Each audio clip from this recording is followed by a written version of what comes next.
Homeland 3 BHK premium gated community apartments at Balanagar near Kukatpalli Y Junction. Visit the site today and book your dream home. Telangana రాష్ట్రంలో ఎండలు మండిపోతున్నాయి. మొత్తంగా కూడా తెలంగాణలో ఉన్నటువంటి అన్ని జిల్లాల్లో కూడా అధిక గరిష్ట ఉష్ణోగ్రతలు అయితే నమోదుతున్నాయి. మరోవైపు నిన్న హైదరాబాద్లో కూడా అటు చిరుజల్లులు పడ్డాయి. అదేవిధంగా తెలంగాణ రాష్ట్ర వ్యాప్తంగా కూడా కొన్ని జిల్లాల్లో వర్షాలు పడ్డాయి. అసలు ఈ భిన్న వాతావరణాలకు అసలు కారణం ఏంటి, అసలు ఈ పరిస్థితులు ఎందుకు వచ్చాయని కూడా తెలుసుకుందాం. ప్రస్తుతం నాతో వెదర్ డిపార్ట్మెంట్ ఆఫీసర్ శ్రావణి గారు ఉన్నారు. అసలు ఈ భిన్న వాతావరణ పరిస్థితుల గురించి వారి వాటిలో తెలుసుకుందాం. మేడం చెప్పండి, ఓవైపు ఉదయం వేళలో 40-42 డిగ్రీల ఎండ కొడుతుంది. అదేవిధంగా సాయంత్రం వచ్చేసరికి నిన్న అదేవిధంగా మిగతా జిల్లాలో చూసుకుంటే వర్షాలు పడుతున్నాయి. అసలు ఈ భిన్న వాతావరణ పరిస్థితుల కారణం ఏంటి? వేసవిలో చూసుకున్నట్లయితే మనకి పగటిపూట అంత గరిష్ట ఉష్ణోగ్రతలు నమోదవుతూనే మధ్యాహ్నం నుంచి కొన్ని ద్రోణుల యొక్క ప్రభావం వల్ల మనకి ఉరుములు మెరుపులతో కూడిన వర్షపాతం నమోదవడం సర్వసాధారణంగా ఉంటుంది. ఈ ఏడాది చూసుకున్నట్లయితే మనకి దాదాపుగా వేసవి ఆల్మోస్ట్ మనకి మార్చ్ ఎండింగ్ నుంచే కొంచెం గరిష్ట ఉష్ణోగ్రతలు పెరుగుతూ వస్తూ ఉన్నాయి. ప్రస్తుతానికి చూసుకున్నట్లయితే గత 24 గంటల్లో రాష్ట్రం మొత్తం మీదుగా 39 నుంచి 44 డిగ్రీల మేర ఉష్ణోగ్రతలు సగటున నమోదవుతూ వస్తూ ఉన్నాయి. అత్యధికంగా మనకి ఆదిలాబాద్ జిల్లాలో 44 డిగ్రీల మేర ఉష్ణోగ్రత నమోదవడం జరిగింది. మనకి అలాగే చూసుకున్నట్లయితే మెదక్, నిర్మల్, నిజామాబాద్ ఈ పరిసర ప్రాంతాల్లో కూడా 41 నుంచి 43 డిగ్రీల మేర ఉష్ణోగ్రత నమోదవుతుంది. అలాగే ఈశాన్య జిల్లాలైన మనకి రామగుండం కానీ అలాగే ఈ జయశంకర్, భూపాలపల్లి ఇటు సైడ్ పరిసర ప్రాంతాల్లో కూడా 40 డిగ్రీ నుంచి 42 డిగ్రీల మేర ఉష్ణోగ్రత నమోదవుతున్నాయి. దక్షిణ జిల్లాల్లో అక్కడక్కడ మనకి హైదరాబాద్, రంగారెడ్డి పరిసర ప్రాంతాల్లో 39 నుంచి 41 డిగ్రీల మేర ఉష్ణోగ్రతలు నమోదవుతూ వస్తున్నాయి. అయితే పగటిపూట గరిష్ట ఉష్ణోగ్రతలు నమోదవుతున్నప్పటికీ ఒక ఉపరితల ఆవర్తనం కూడా కొనసాగుతూ ఉండడం వల్ల అక్కడక్కడ మనకి చిరుజల్లులు కురుస్తూ ఉన్నాయి. గత 24 గంటల్లో చూసుకున్నట్లయితే మనకి నాగర్ కర్నూలు కానీ హైదరాబాద్ ఈ పరిసర ప్రాంతాల్లోనే అక్కడక్కడ మనకి చిరుజల్లులు, ముఖ్యంగా ఉరుముల మెరుపులతో కూడిన వర్షపాతం అయితే నమోదవడం జరిగింది. అదేవిధంగా మేడ్చల్, మల్కాజ్గిరి, హైదరాబాద్ ఈ పరిసర ప్రాంతాల్లో అక్కడక్కడ 1-2 చోట్ల ఈదురుగాలులు కూడా ఎదురుగా వీచడం అయితే జరిగింది. ఇదే విధమైన వాతావరణం మనకి మరో వచ్చే 5 రోజులు కూడా కొనసాగే అవకాశం అయితే కనిపిస్తుందన్నమాట. అంటే రాష్ట్ర వ్యాప్తంగా కూడా మరో 5 రోజులు కూడా మీరు వర్షం ఉంటుంది అంటూ కూడా చెప్తున్నారు. అధికంగా ఏ జిల్లాల్లో వర్షాలు పడే సూచన కనిపిస్తుంది మేడం స్పష్టంగా? ఈ ఉపరితల ఆవర్తన యొక్క ప్రభావం వల్ల మనకి ముఖ్యంగా ఉత్తర జిల్లాలైన ఆదిలాబాద్ కానీ అలాగే నిర్మల్, నిజామాబాద్, మెదక్, సంగారెడ్డి, కామారెడ్డి పరిసర ప్రాంతాల్లో అక్కడక్కడ ఉదయం పూట అధిక ఉష్ణోగ్రతలు నమోదవుతూనే సాయంత్రం 4 నుంచి 7-8 గంటల ప్రాంతాల్లోని మధ్యలో అక్కడక్కడ మనకి ఉరుములు మెరుపులతో పాటుగా వడగళ్ల వాన కూడా కురిసే అవకాశం కనిపిస్తుంది.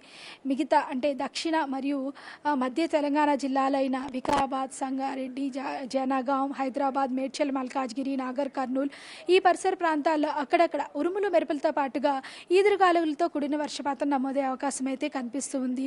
అది కూడా మనకి 4 గంటల నుంచి రాత్రి 8 గంటల మధ్యలోని ఈ వర్షపాతం నమోదే అవకాశం ఉంది. అలాగే తెల్లవారుజామును కూడా కొద్దిగా చిరుజల్లులు కూడా కురిసే అవకాశం అయితే కనిపిస్తుంది అన్నమాట. మేడం, ఉదయం పూట గరిష్ట ఉష్ణోగ్రతలు నమోదవుతున్నాయి. ఎక్కువగా కూడా మనం చూస్తున్నాం 40-42 డిగ్రీస్ వరకు కూడా వెళ్తుంది. సో నైట్ టైం కూడా ఆ ఉక్కపోత ప్రభావం అదే విధంగా ఉంటుంది. అసలు కనిష్ట ఉష్ణోగ్రతలు ఏ విధంగా ఉన్నాయి? కనిష్ట ఉష్ణోగ్రతలు ఎంత నమోదయ్యాయి ఈ రీసెంట్ టైంలో?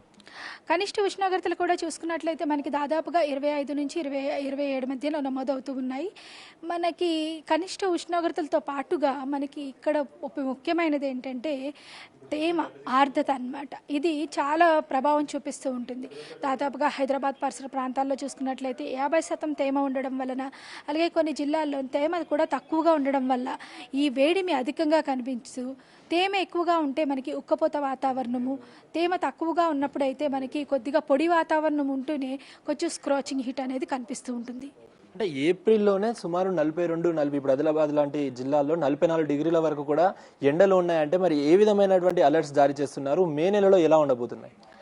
ప్రస్తుతానికి మనకి ఎక్కడైతే వడగళ్ల వాన కురిసే అవకాశం ఉందో అక్కడ మనకి ఆరెంజ్ అలర్ట్ ఇస్తూనే ఉన్నాము.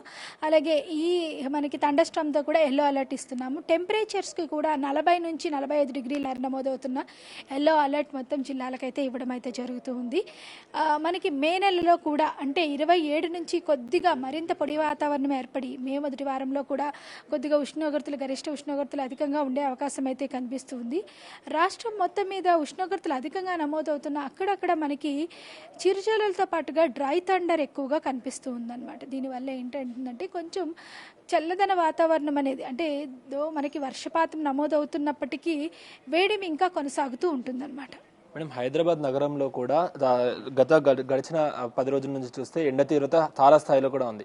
సో నిన్న కూడా ఎండ ఎక్కువగా కూడా కొట్టి ఒక్కసారిగా కూడా వాతావరణం మొత్తంగా కూడా చేంజ్ అయిపోయి వర్షం పడింది. ఎందుకంటే మనకు తెలుసు నగరంలో కాస్త చిరుజల్లులు పడితేనే పూర్తిగా ట్రాఫిక్ సమస్యలు, ఆ లోతట్టు ప్రాంతాలు అవన్నీ కూడా మునిగిపోతూ ఉంటాయి. అసలు నగరంలో వర్ష సూచన ఎప్పుడు ఏ టైంలో పడే అవకాశం ఉంది, ఎన్ని రోజుల వరకు ఈ వర్ష సూచన ప్రధానంగా హైదరాబాద్ నగరం పైన ఉందనుకోవచ్చు? హైదరాబాద్ నగరానికి చూసుకున్నట్లయితే ఈ రోజు మనకి సాయంత్రం 4:30 నుంచి అంటే దాదాపుగా 4 గంటల నుంచి 8 మధ్యలోని అక్కడక్కడ మనకి ఉరుములు మెరుపులతో కూడిన వర్షపాతం నమోదే అవకాశం ఉంది. ఇదే వాతావరణం మనకి మరో 2 రోజులు కొనసాగే అవకాశం ఉంది.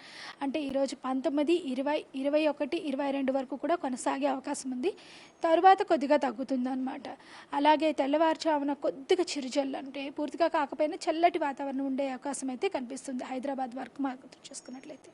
అటు ఎండలు ఉన్నాయంటున్నారు, అదేవిధంగా వర్షాలు కూడా ఉన్నాయంటున్నారు. పూర్తిగా రాష్ట్ర ప్రజలకి ఏం సూచిస్తారు? ఎందుకంటే అటు రైతులు కూడా చాలా మటుకు కూడా పంట నష్టం జరుగుతుందంటూ కూడా వాళ్ళు కూడా ఆవేదన చెందుతున్న పరిస్థితి కనిపిస్తూ ఉంది. అదేవిధంగా ఇటు వడదెబ్బలు కూడా తగిలి చాలా మంది ఆరోగ్య పరిస్థితుల వల్ల హాస్పిటల్లో కూడా జాయిన్ అవుతున్నారు. మొత్తంగా ఇటు రైతులకే కానీ లేకపోతే ప్రజలకే కానీ ఈ ఎండ వర్షం ఈ రెండింటి మధ్యలో ఏం సూచిద్దాం అనుకుంటున్నారు?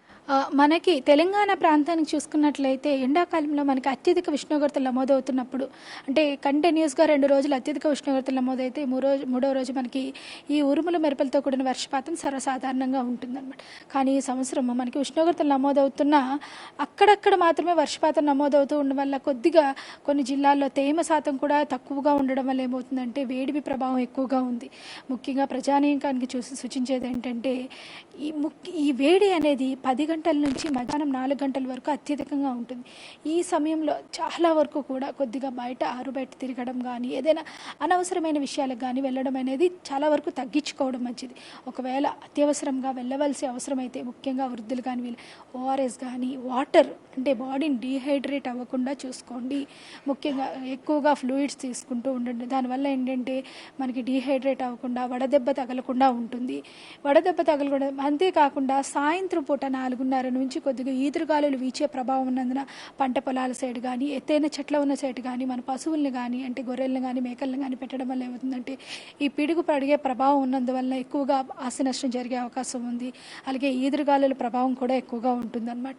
ఈ సమయాల్లో కొద్దిగా పశువుల్ని ఎంత త్వరగా, అంటే మీరు మేపడానికి వెళ్ళినప్పుడు కానీ తీసుకుని వెళ్తే కొంచెం త్వరగా ఇంటికి చేర్చుకోవడం వల్ల ఏమవుతుందంటే కొద్దిగా ఆస్తి నష్టాన్ని తగ్గించుకోవచ్చు. అలాగే రైతులకి ముఖ్యంగా ఈ ఇరిగేషన్ షెడ్యూలింగ్ టైం, ఈ సమయంలో ఎర్లీ మార్నింగ్ ఒక సెట్ ఆఫ్ ఇరిగేషన్ షెడ్యూల్ చేసుకుంటే, అంటే నీటిని పెట్టడం కానీ అలాగే సాయంత్రం పూట కూడా ఒకసారి మళ్ళీ నీటిని తడపడం వల్ల మనకి కొద్దిగా ఏంటంటే పంట నష్టం, అంటే ఎండిపోవడం కానీ ఇది కానీ తగ్గుతూ ఉంటుంది. అంతేకాకుండా ముఖ్యంగా ఈ ఫెర్టిలైజర్ అప్లికేషన్ అనేది ఈవినింగ్ కూడా చేయడం అనేది చాలా పొరపాటు. ఎందుకంటే బాగా విండ్ ఎక్కువగా ఉండే ఆ సమయం ఉంటుంది. దానివల్ల ఏంటంటే ఫెర్టిలైజర్స్ ఒకే దగ్గర ఎక్కువగా చేరిపోవడం లేదంటే ఎక్కువగా డిస్పర్స్ అయిపోవడం వల్ల ఏమవుతుందంటే చాలా వరకు పంట దెబ్బతినే అవకాశం ఉంటుంది. మీరు వేసిన ఫెర్టిలైజర్ ఉపయోగం కూడా తగ్గిపోతుంది అన్నమాట. ఇవి రైతులకు సూచించే సూచనలు. దీంతో పాటుగా ప్రజానికానికి కూడా ఇటువంటి సూచనలు మనం పాటించడం వల్ల ఏంటంటే కొద్దిగా ఆస్తి నష్టాన్ని కానీ ప్రాణ నష్టాన్ని కానీ తగ్గించవచ్చు. సో అది వింటున్నారు కదా, హైదరాబాద్తో సహా తెలంగాణ రాష్ట్రంలో ఉన్నటువంటి అన్ని జిల్లాలకు రానున్న 5 రోజుల వరకు వర్ష సూచన ఉంది. అట్ ద సేమ్ టైం గరిష్ట ఉష్ణోగ్రతలు కూడా నమోదవుతున్నాయి. ఆదిలాబాద్ వంటి జిల్లాల్లో 40 నుండి 44 డిగ్రీల వరకు గరిష్ట ఉష్ణోగ్రతలు నమోదవుతున్నాయి. కాబట్టి అందరూ ప్రజలు అప్రమత్తంగా ఉండాలి. ప్రధానంగా ఉదయం 10 గంటల నుండి సాయంత్రం 4:30, 5 ఈ ప్రాంతంలో అసలు బయటికి రాకూడదు. ఒకవేళ వచ్చినా కూడా ఫ్లూయిడ్స్ తీసుకుంటూ ఉండాలి, హైడ్రేటెడ్గా ఉండాలంటూ కూడా వాతావరణ అధికారులు చెప్తున్న పరిస్థితి కనిపిస్తూ ఉంది. అదేవిధంగా 30 నుండి 40 కిలోమీటర్ల మేర ఈదురుగాలతో వర్షాలు పడతాయి. కాబట్టి భారీ వృక్షాల వద్ద పశువులనే కానీ అదేవిధంగా ప్రజలు కూడా ఉండకూడదు, పిడుగుపాటు పడే అవకాశం ఉంది. కాబట్టి అందరూ జాగ్రత్తగా ఉండాలంటూ కూడా వాతావరణ శాఖ అధికారులు చెప్తున్న పరిస్థితి కనిపిస్తూ ఉంది. చైతన్యతో అక్రమ్ బిగ్ టీవీ, హైదరాబాద్ నుండి.